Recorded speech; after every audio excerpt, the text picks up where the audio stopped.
programa ANW já vai começar. Oferecimento. Entre nesse movimento e se surpreenda com o nosso jeito móvel de te entender.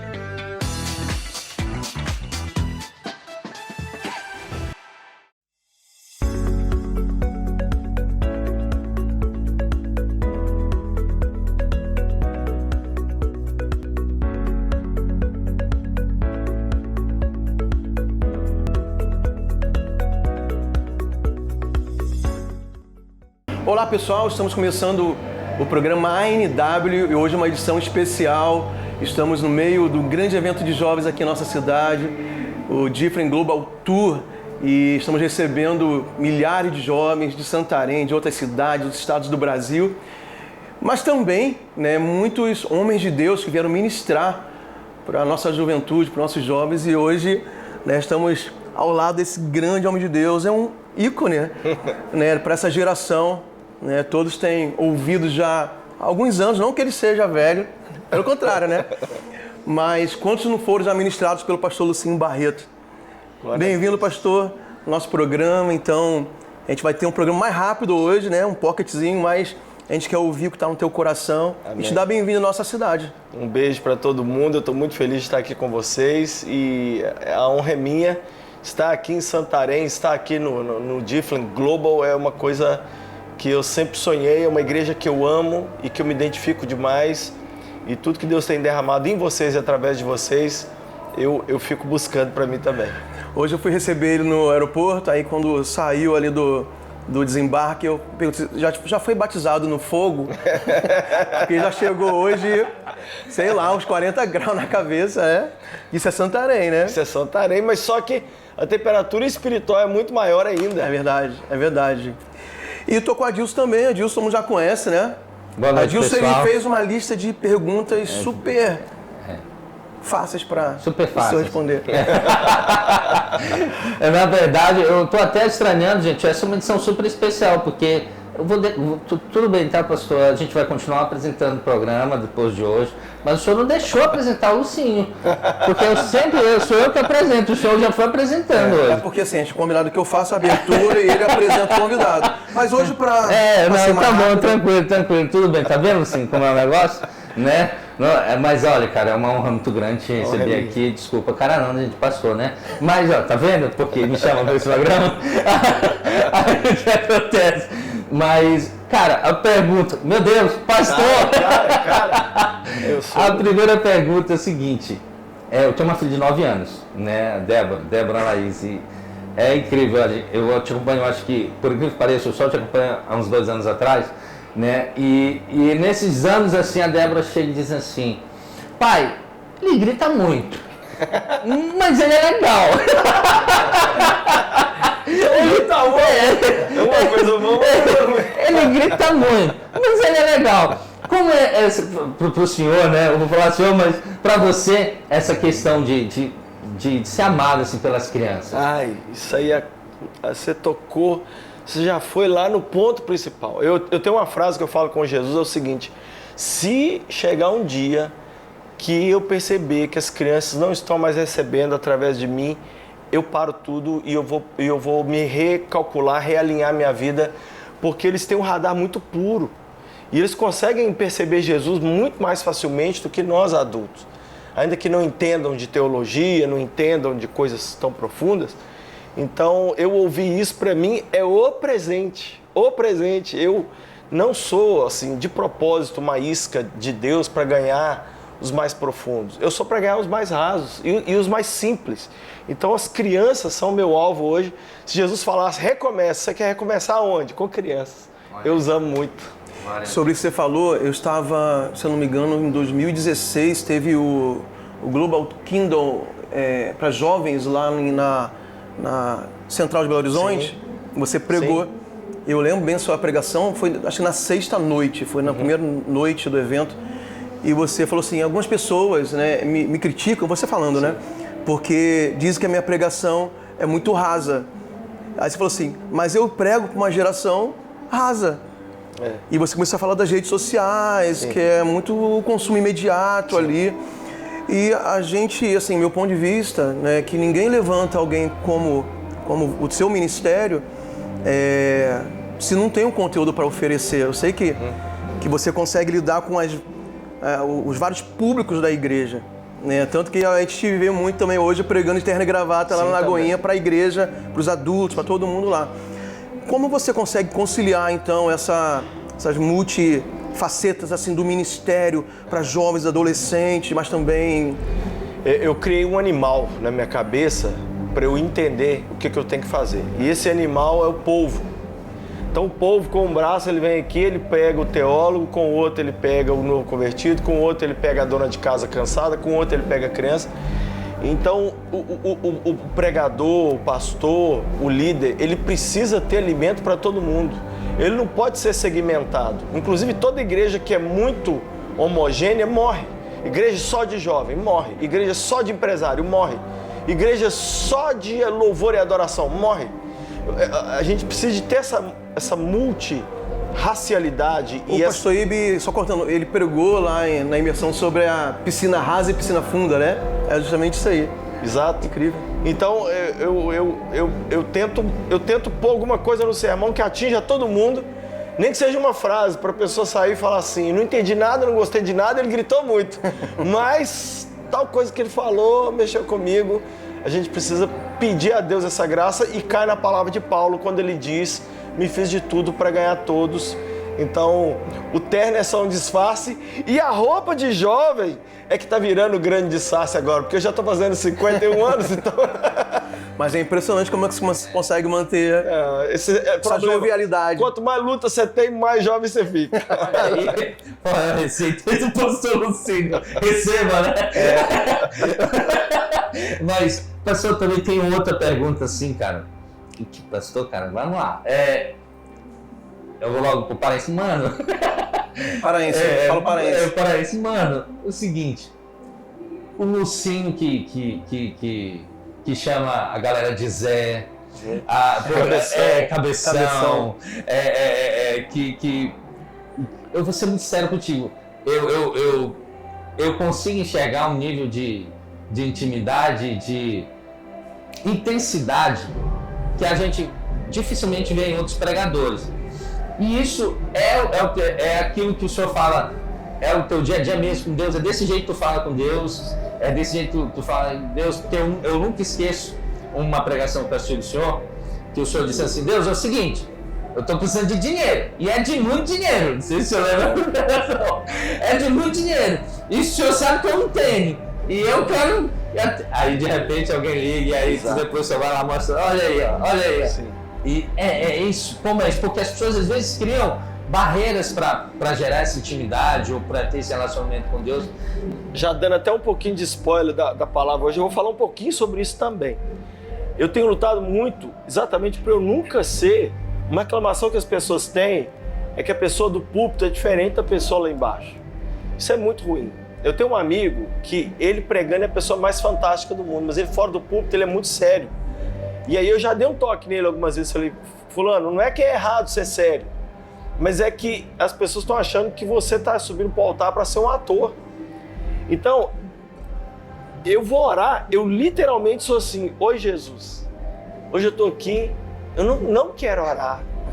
Você sabia que eu não quero orar? Então assim, por quê? Porque se eu for de qualquer outra forma, eu vou estar sendo, o que é hipócrita? Um ator. Eu vou estar sendo uma pessoa no púlpito, uma pessoa fora do púlpito. Então, os meus filhos, minha esposa, que lida comigo todo dia, sabe assim, o papai é aquilo ali mesmo. E como eles sentam no primeiro banco, eles podem atestar a veracidade que eu luto muito para eu sempre ser essa mesma pessoa. Onde eu estiver, eu brinco que do jeito que eu oro, é o jeito que eu prego, é o jeito que eu brinco com os amigos, é o jeito que eu vejo televisão, é o jeito que eu faço número 2 no vaso também, sentado. Ser a mesma pessoa, humano, mas que tem uma loucura por Jesus.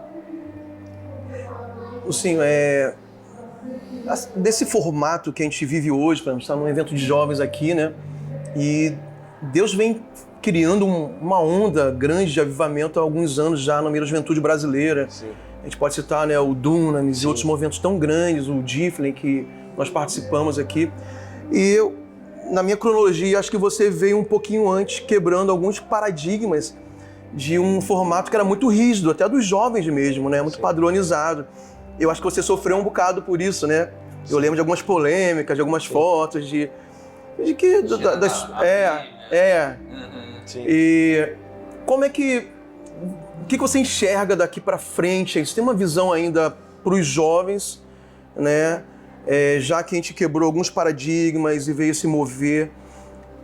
O que você sente desse tempo agora que a gente está vivendo para a geração de jovens? Minha mãe era professora de história. Minha mãe me contou o seguinte: meu filho, toda vez que o mundo passa uma situação muito grave, logo depois Deus faz coisas muito grandes. Nós acabamos de viver algo muito grave. Eu acredito que nós vamos viver algo agora como nós nunca vimos na história do Brasil.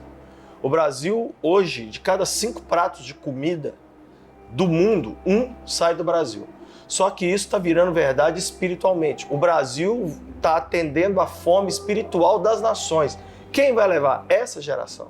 Essa geração que os nossos avós, pais e agora nós, os filhos estão plantando e os netos que estão chegando, eles vão levar. E eu estou falando de algo assim, não estou falando 20 anos, 30 anos, eu estou falando já, é o agora. Eu sinto uma pressa de Deus muito grande. Então, alguns que abriram caminhos lá atrás, dentre eles, a gente, hoje a nossa alegria não é marcar gol, é tocar para quem está marcando gol. Então, às vezes tem uma competição boba. Quem tem mais seguidor? Isso é irrelevante. Quem está pregando em maior congresso? Isso não... A Bíblia, João fala, não tenho maior alegria do que ver os meus filhos andando na verdade. Então, ver essa nova geração brasileira explodindo, que é o que nós estamos vendo, vamos ver. O Diflin é prova disso. O Diflin é prova, nós estamos em Santarém. Vamos dizer, Deus pegou uma cidade que a menos provável, pegou um povo menos provável, um difícil acesso, e falou assim, deixa eu mostrar o meu poder. E fez o que fez aqui, e o mundo inteiro falou para lá. Você sabe da Igreja da Paz lá de Santarém? E o povo quer ver. Onde eu vou nas nações, é assim. Então eu creio que nós estamos para viver agora aquele boom maior assim de Deus, em nome de Jesus. Eu estou na igreja há muito tempo, eu nasci num lar cristão, né? Meu pai é pastor, Assembleia de Deus. Um dia eu estava aqui na igreja, no culto, e vendo o pessoal do louvor, a maioria são jovens, né? O louvor da igreja, mas são jovens solteiros. E eu falei, cara, eu quando tinha essa idade, estava na igreja, o padrão deles muito, o contexto de santidade, de compromisso com Deus era muito maior do que o meu. Não que eu tenha que ser uma régua para eles, né? Mas mesmo num tempo tão difícil do mundo, de muito pecado, a gente vê muita coisa para ser consertada na igreja. Mas existe uma geração, acho que muito mais do que no passado, não sei se eu posso falar isso, mas eu consigo enxergar uma geração com um padrão alto de compromisso com Deus. Eu não sei se vocês enxergam isso. Sim, eu enxergo, com certeza. Você tá falando aí, eu lembrando de mim. Eu era crente, mas eu só era crente. Eu não era um louco apaixonado por Jesus. Hoje, esses meninos se derramam. Eles se desmancham. Se deixar ir no louvor não parar, eles vão embora. Vão embora. Na minha época eu sentava. Não, já tocou 3 músicas, filho. O cara não vai acabar, tá cansado. Cara, essa pregação aí que eu tô com fome. Né? Então, é notório que tem um avivamento vindo sobre essa geração. A fome deles, o TikTok já deu o que tinha para dar, o Instagram já deu o que tinha para dar, o futebol é essa coisa que é sempre isso mesmo. Nós estamos declarando a falência do carnaval nos últimos anos, tem acontecido. Então Deus está fazendo algo novo no Brasil. Amém. E aí, Edilson? Cara, vamos liberar para ele pregar. Não, vamos liberar, mas por último, eu quero só expressar a minha admiração pelo Senhor e dizer assim, que o Senhor tem sido um exemplo, especialmente assim, o pastor Luciano tem acompanhado isso, desafios de essa questão de jejum, de oração, de intimidade, e a forma que o Senhor passa isso, mostra que é possível. Sim. Que é possível, né? E os frutos que o Senhor tem colhido também mostram que vale a pena.